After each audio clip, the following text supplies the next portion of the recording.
बिस्मिल्लाहिर्रहमानिर्रहीम। आप तमाम अहबाब को ऑनलाइन क्लासेस में खुश आमदीद। मैं आपके साथ मुखातिब हूँ मोहम्मद ज़ुबैर अहमद भट्टी, और हमारी ये उर्दू की क्लास, और आज हम बड़ा ही अहम तरीन मौजू डिस्कस करने जा रहे हैं। बड़ा अहम तरीन आज हम सवाल पढ़ने जा रहे हैं जो FSC में सबसे ज़्यादा इम्पॉर्टेंट उर्दू के मजमून में सवाल होता है। आज हम उसको डिस्कस करने जा रहे हैं, और वो है जी मजमून नवीसी।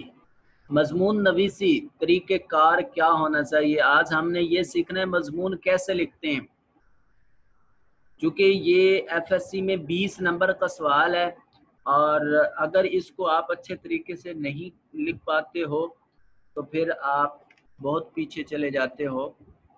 बड़ा ही अहम सवाल है, बड़ा ज़रूरी सवाल है, और इस सवाल ने हमारे पूरे पेपर में एक कलीदी किरदार अदा करना है। वो सवाल आज हम पढ़ने जा रहे हैं। मजमून नवीसी तरीक़े कार। हम मजमून कैसे लिखें, हम मजमून कैसे लिखें, ये बड़ा इम्पोर्टेंट सवाल है जिसको हम डिस्कस करने जा रहे हैं। और ये देखिए जी, सबसे पहले हम देखते हैं मजमून कहते किसको हैं, और उसके बाद हम इसको देखेंगे कि इम्तिहानी पर्चाजात में हमारे पास जो ये सवाल है हम इसको किस तरह सॉल्व करें। जी, मजमून नवीसी तारीफ और मफहूम देखते हैं।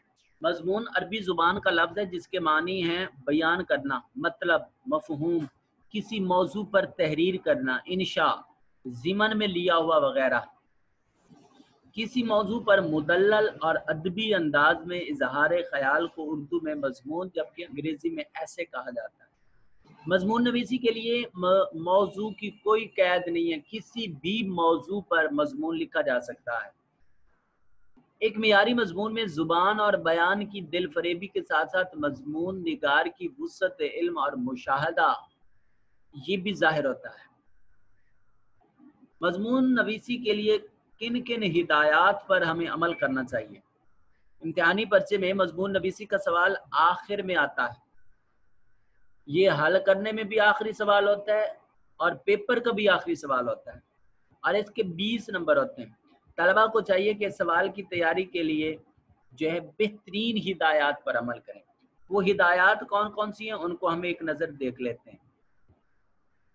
जी, नंबर 1, पर्चे में दिए गए उन्वानात में से उस उन्वान को मुंतखब करना है जो आपकी तबीयत के ज़ौक़ के बिल्कुल मुताबिक हो, नज़रियात या मिजाज से ज़्यादा मुनासबत रखता हो। उस मौजू के मुतल्लिक आपके पास बेशुमार मालूमात होनी चाहिए।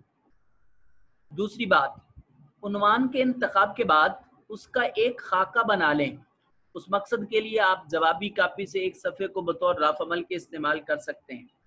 इस पर आप उस पूरे मजमून में जो नुकात आपने लिखने हैं वो एक बार लिख लें उनको तरतीब देकर, ताकि फिर आपका अगर आपने कहीं से पैरे बदलने हैं, कहीं से निकात बदलने हैं, उनकी तरतीब को बदलना है, या आपके ज़हन में यह है कि ये बात लिखी जाने वाली थी और ये बात इसके काबिल नहीं थी, तो ये उन्हीं निकात में इन सभी बातों का फैसला हो जाएगा। अब लिखना कैसे है इसको बड़े गौर से समझने वाली ये बात है। तीसरी बात, इब्तिदाई पैराग्राफ में मौजू का तारुफ करवाएं, लेकिन तमहीदी पैराग्राफ ऐसा होना चाहिए कि पढ़ने वाले की तवज्जो फौरन मौजू की तरफ चली जाए, वो मौजू से हटकर नहीं होना चाहिए। पहला पैराग्राफ बहुत इंपॉर्टेंट होता है। आपके बुनियादी तौर पर मजमून के 3 हिस्से होते हैं। मजमून के बुनियादी तौर पर 3 हिस्से होते हैं। एक को हम इब्तिदाइया कहते हैं, एक को हम नफ्स मजमून कहते हैं, और एक को हम इख्तितामिया बोलते हैं। इब्तिदाइया वो होता है जिसमें मजमून का तारुफ पेश किया जाता है और मजमून के मुतालिक और उसके मौजू को और मौजू के अल्फाज को डिस्कस किया जाता है, उस पर बहस की जाती है।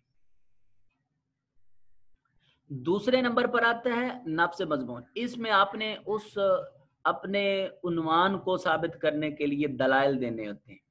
और आखिर पर होती है हासिल बहस, कंक्लूजन जिसे आप कहते हैं, मा हसल, जिसमें आपने ये बताना होता है कि आपने इस सारी बहस से नतीजा क्या अखज़ किया है। तमहीदी पैराग्राफ की तादाद 1 या 2 भी हो सकती है। इसके बाद तरतीब दिए गए खाके के मुताबिक मौजू के मुतालिक मुदल्लल बहस का आगाज होगा। मुख्तलिफ निकात को वादे करने के लिए अलग अलग पैराग्राफ बनाएंगे। यानी जब आपकी एक दलील खत्म हो जाए, आप पैरा लीव कर दें, दूसरी दलील को दूसरे पैराग्राफ में दें। पैराग्राफ की तवालत बहुत ज्यादा नहीं होनी चाहिए, लेकिन बहुत कम भी नहीं होनी चाहिए कि आप हर दूसरी लाइन पे पैरा बनाते रहें। जिस तरह मजमून के आगाज में तमहीदी पैराग्राफ तहरीर किया जाता था, इसी तरह मजमून के खात्मे पर एक इख्तितामी पैराग्राफ तहरीर करें, जिसमें सारी बहस को समेट कर चंद सतूर में अपनी राय ख्यालात को फैसला कुन अंदाज में नतीजा निकाल के पेश करें। मजमून के तमाम पैराग्राफ में एक रब्त और मुनासबत होनी चाहिए। यानी आप उसके मुस्बित दलाइल दे रहे हैं तो आप मुस्बित देते जाएं, और नेगेटिव दे रहे हैं, मनफी दे रहे हैं तो आप मनफी देते जाएं। ये नहीं है कि एक मुस्बित दे दें, एक मनफी दे दें, एक मुस्बित दे दें, एक मनफी दे दें। ये तो फिर मजमून नहीं, ये मुकालमा बन जाएगा। समझ आ रही बात की? तो आपके हर पैराग्राफ में एक तरतीब होनी चाहिए। मजमून में अल्फाज, फिक्रात और ख्यालात की तकरार से गुरेज करें। यानी जो बात आप एक बार लिख चुके हैं उस बात को दोबारा लिखने की कोशिश ना करें। जुमले सादा, मुख्तसर लेकिन अदबियत से भरपूर होने चाहिए, उनमें अदबी शान होनी चाहिए। मौका की मुनासबत से अशआर, कुरानी आयात, अहादीस, अक़वाल, ये सभी चीज़ें आप दर्ज करते जाएं, क्योंकि ये तमाम चीज़ें दुरुस्त तौर पर इस्तेमाल होनी चाहिए। जो आप पैरे में कह रहे हैं, नीचे हवाले में भी वही बात कही जा रही हो। अक़वाल, अहादीस, आयात, अशार वगैरह, ये जो आप पर्चे में लिखेंगे, जिनको आप हवाले कहते हैं, इनको पूरे सफ़े पर वाज़े और नुमायां अंदाज में लिखें। मुश्किल और अल्फाज हों या मुश्किल तराकीब हों, मुहावरात हों, ज़रबुल अमसाल वगैरह, इनका गैर ज़रूरी इस्तेमाल जो है ये मुनासिब नहीं है। फिर ज़ुबान के जितने कवायद हैं, जिसे आप ग्रामर बोलते हैं, उनका लिहाज रखें। बयान की सेहत का ज़रूर ख्याल रखें। एक और बड़ी अहम तरीन बात है कि दूसरी ज़बानों के अल्फाज इस्तेमाल नहीं करने।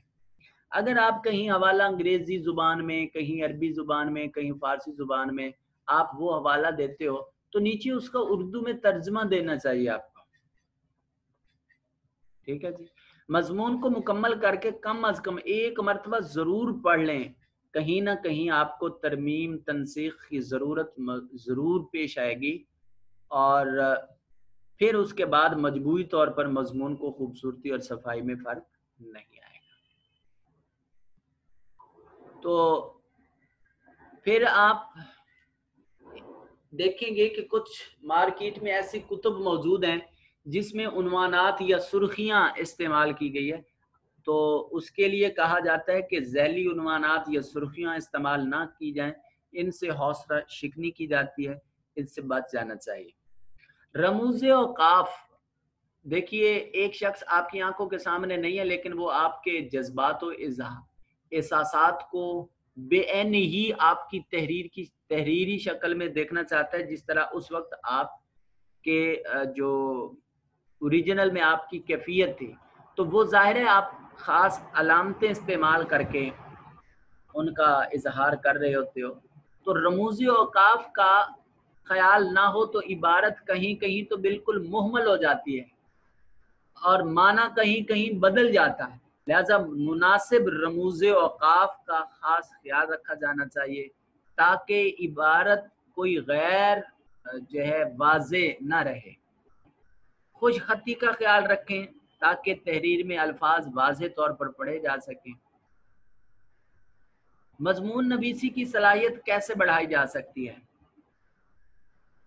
मजमून नवीसी की सलाहियत को बढ़ाने के लिए मुख्तलिफ उन्वानात पर लिखे गए मौज़ूआत को और मुख्तलिफ उन्वानात पर तहरीर किए गए मज़ामीन को पढ़ना चाहिए।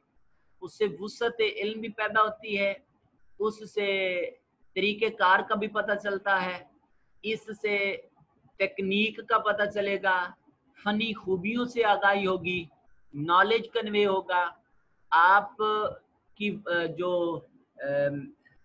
ذہنی صلاحیت ہے وہ پروان چڑھے گی، اور آپ کا نقطہ نظر، آپ کا ما فی الضمیر وہ بہت واضح دکھائی دے رہا ہوگا۔ ٹھیک ہے جی، تو ہوم ورک یہ ہے کہ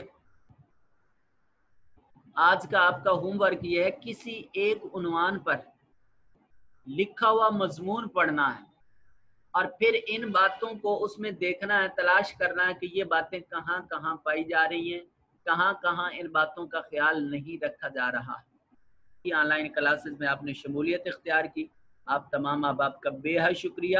جس بچے نے کسی بھی طرح